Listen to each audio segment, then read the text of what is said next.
In a small village nestled between rolling hills and endless fields lived a quiet 6-year-old girl named Ellie. She wore clothes patched by her mother, walked in worn-out shoes that barely held together, and spent her afternoon selling wild flowers at the edge of town to help her struggling family. Her world was simple, filled with chores, laughter from the wind, and dreams too big for the little space she had in life. But everything changed the day she saw something no one else dared to see. One afternoon, while wandering near the grand gates of Windmere Stables, the most luxurious horse ranch in a region, Ellie witnessed something that made her heartache.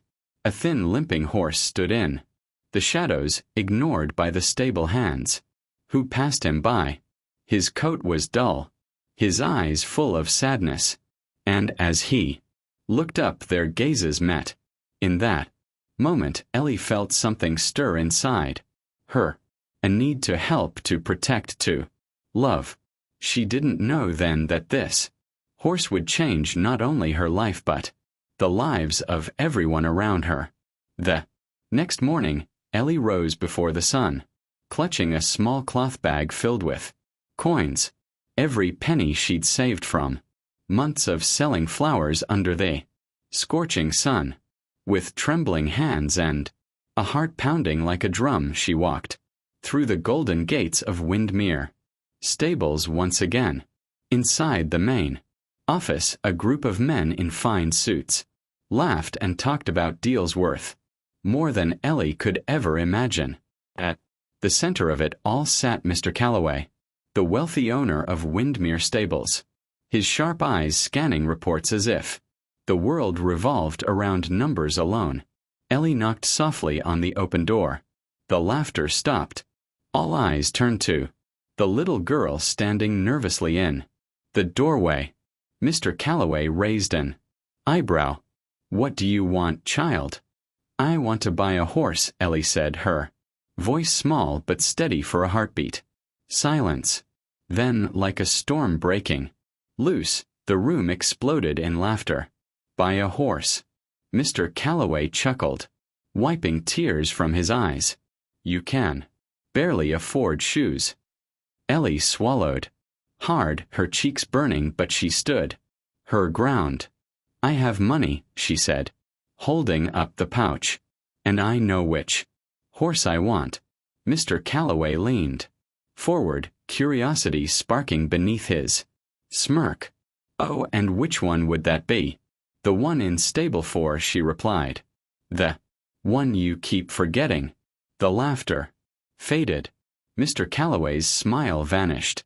"That broken-down beast," he scoffed. "Storm, he's useless.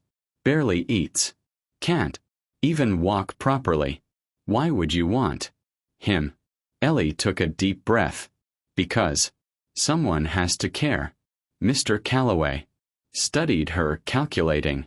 Then, with a cruel grin, he leaned back. "Fine," he said. "I'll sell him to you." He paused. "For $10,000. Ellie's heart sank. That number was so far beyond her reach. It might as well been written in another language. "Don't have that much," she whispered. "No," Mr. Calloway sneered. "So how much do you have?" Ellie stepped forward and slowly emptied the pouch onto the desk. Coins clinked as they landed.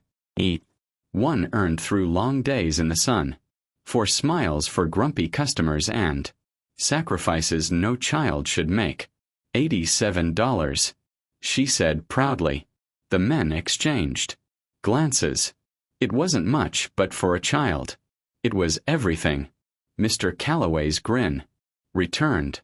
"Deal," he said, pocketing the coins without looking. "Take Storm and never come back." Leading Storm out of the stables was harder than Ellie imagined. His legs trembled with every step. His ribs showed through his coat, and his breathing was labored. But when Ellie reached out her hand, he nuzzled it gently, a silent thank you, a bond already forming. As they walked down the dusty road toward home, people stared. Some shook their heads, others whispered. But Ellie kept going, her grip on a rope firm, her heart full of hope. When she finally reached her small wooden house at the end of lane, her parents were waiting. Her father, Thomas, frowned deeply. "What is this?" he asked, stepping off the porch. "This is Storm," Ellie said. "I bought him." Thomas's face darkened. "You what?" "Couldn't leave him there," she said quickly. "He was being treated badly. Had to save him." Her mother, Grace, knelt beside her, eyes wide with disbelief. "You spent all your savings on a dying horse." "No," Ellie insisted. "He's not dying. He just needs care." Thomas paced, running his hands through his hair. "We can barely feed ourselves." "Huh? Are we supposed to take care of a sick horse?"